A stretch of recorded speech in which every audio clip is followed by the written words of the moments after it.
আমরা চলে এসেছি এখন আরেক জায়গায়। আমরা চলে এসেছি কোল ইন্ডিয়াতে।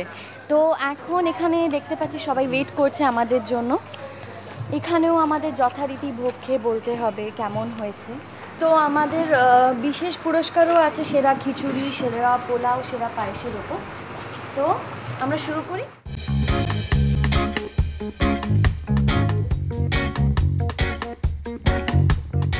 অষ্টমীর সকালে শেলি হ্যাংলার পুজোর সেরা ভোগের অন্বেষণে আমরা পৌঁছে গেলাম পিয়ারলেস হসপিটালের কাছে কোল ইন্ডিয়া কমপ্লেক্স। আমরা যখন পৌঁছলাম তখন তারা রীতিমতো প্রস্তুত, যেন আমাদেরই প্রতীক্ষা করছিলেন। শেলি হ্যাংলার পুজোর সেরা ভোগ পুরস্কার জিততে তারা মরিয়া। মহাভোগের মেনুতে ছিল খিচুড়ি, পোলাও ও পায়েস। শেলি হ্যাংলার যৌথ উদ্যোগে কুইজ প্রতিযোগিতাতেও উৎসাহ ছিল চোখে পড়ার মতো। পরিচালনা করলেন রঙ্গন নিয়োগী ও অভিনেত্রী মানালি দে। বিজয়ীরা পেলেন শেলি এবং হ্যাংলার পক্ষ থেকে আকর্ষণীয় পুরস্কার। শুরু করছি। আমার প্রথম প্রশ্ন, লবস্টার আসলে কি? হাত তুলবেন যে পারবে।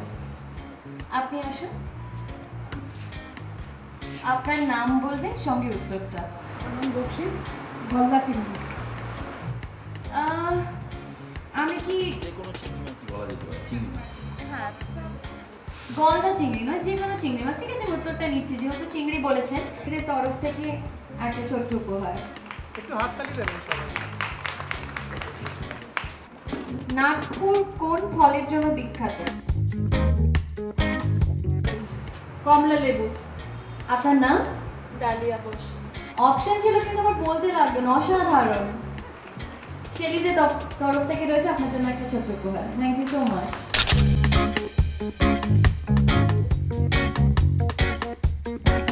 ওকলা কোন রাজ্যের খাবার?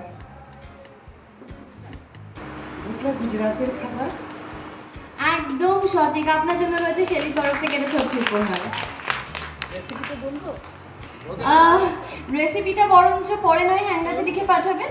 তো এবারে আমরা চলে যাব যেটার জন্য আমাদের মেইনলি আসা আর কি। তো সেরা ভোগ। ভোগ মানেই সেরা, মায়ের ভোগ। তো মানে সেরা সেরা কোনটা সেটা আমরা বিচার করবো আর কি। সব ভোগই সেরা।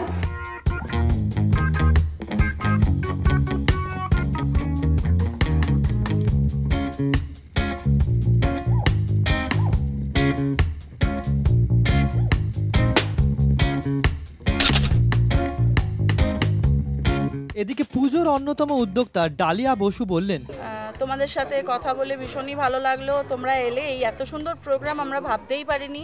এত সুন্দর কুইজ হলো, খাওয়া দাওয়া হলো, সব কিছুটাই একসঙ্গে হয়ে গেল। আলটিমেটলি খুব ভালো লাগলো তোমরা সবাই এসছো। শুভ অষ্টমীর শুভেচ্ছা প্রত্যেকেই জানাচ্ছি। তারপরে আমি বলছি আমি খুব আনন্দিত এবং উচ্ছ্বসিত। কেন যে বড় বড় অনেক কোম্পানি পুজোয় স্পন্সর করে, অনেক কিছু স্পন্সর করে।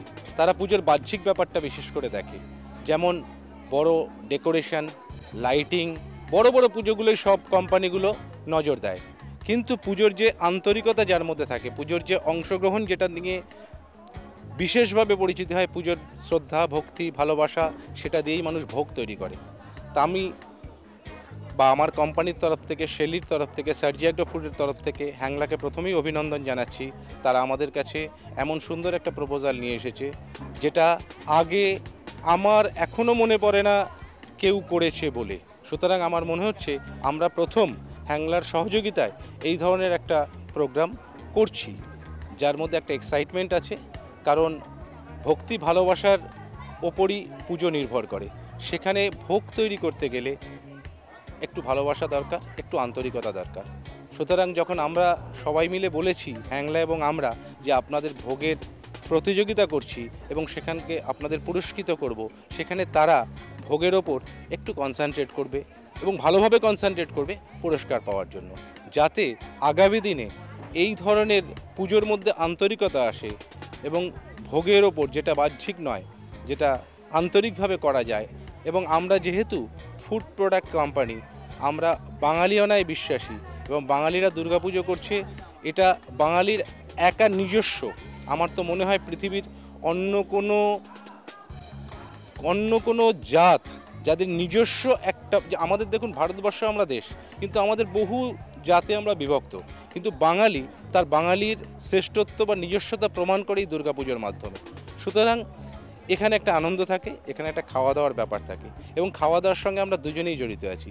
যেমন আমরা খাওয়ার প্রোডাক্ট তৈরি করছি, তেমনি হ্যাংলা তার প্রকরণ কিভাবে খাবারটা তৈরি হবে, কত সুন্দর খাবার তৈরি করা যায়, বিভিন্ন এক্সপার্টাইজ যারা আছে তাদের মতামত নিয়ে আরও ভালো খাবার কি করে তৈরি করা যায় সেটাই ম্যাগাজিন করে প্রচার করে, যাতে অন্য সবাই হ্যাংলার থেকে জানতে পারে যে আমরা খাবারটাকে কত সুন্দরভাবে তৈরি করি। দেখুন, খাবার তৈরি করা বা রান্না করা একটা কোয়ালিটি বা গুণ, সেখানে হাতের গুণ আছে। আর প্রিপারেশন বলতে গিয়ে আমি যেটা মনে করি, সেখানে যেমন ধরুন কতটা পরিমাণ মশলা দিতে হবে, কতটা পরিমাণ তেল দিতে হবে, কতটা পরিমাণ চিনি দিতে হবে, তার উপরেই কিন্তু একটা শেফ ভালো কিংবা খারাপ সেটা ডিপেন্ড করে। সুতরাং আমাদের মা বোনেরা বা গৃহিণীরা যারা রান্না করেন, প্রত্যেকের হাতের রান্নার মধ্যে একটা ডিফারেন্সিয়েশন আসে। হ্যাংলা যেটা করছে সেই ডিফারেন্সিয়েশন যাতে না আসে, কেউ কারো বাড়ি গিয়ে খাওয়ার পরে এসে বললো এইটা কেমন হয়েছে, আরেকজন বললো বাহ সুন্দর হয়েছে, কিন্তু হ্যাংলা যেটা করছে সেটা হলো তাদের ম্যাগাজিনের মাধ্যমে জানিয়ে দিচ্ছে কোন প্রোডাক্ট কতটা পরিমাণে রান্নায় ব্যবহার করতে হবে, তবে সেটা সুষম এবং প্রত্যেকের কাছে ভালো লাগবে, টেস্ট হবে। সুতরাং হ্যাংলার কাছে আমরা ওই জন্যই কৃতজ্ঞ। হ্যাংলা তাদের পার্সেন্টেজটা বলে দেবে যে কতটা ধনে, কতটা জিরে, কতটা লঙ্কা, কতটা মশলা, কতটা তেল, কতটা কিছু দিতে হবে, আর সেগুলো দিলে কত ভালো খাবার তৈরি হবে। তার সঙ্গে সঙ্গে দেখতে হবে কোন দ্রব্য আমরা ব্যবহার করছি খাবার তৈরি করার সময়। সেই সময় একটা কোম্পানিও দেখতে হবে যারা বাঙালিয়ানা জিনিসগুলো তৈরি করে এবং বাঙালির খাদ্য রসিক, সেই খাদ্যকে আরও যোগ করলে গুণে বাড়ে। এটা হচ্ছে আমাদের স্লোগান।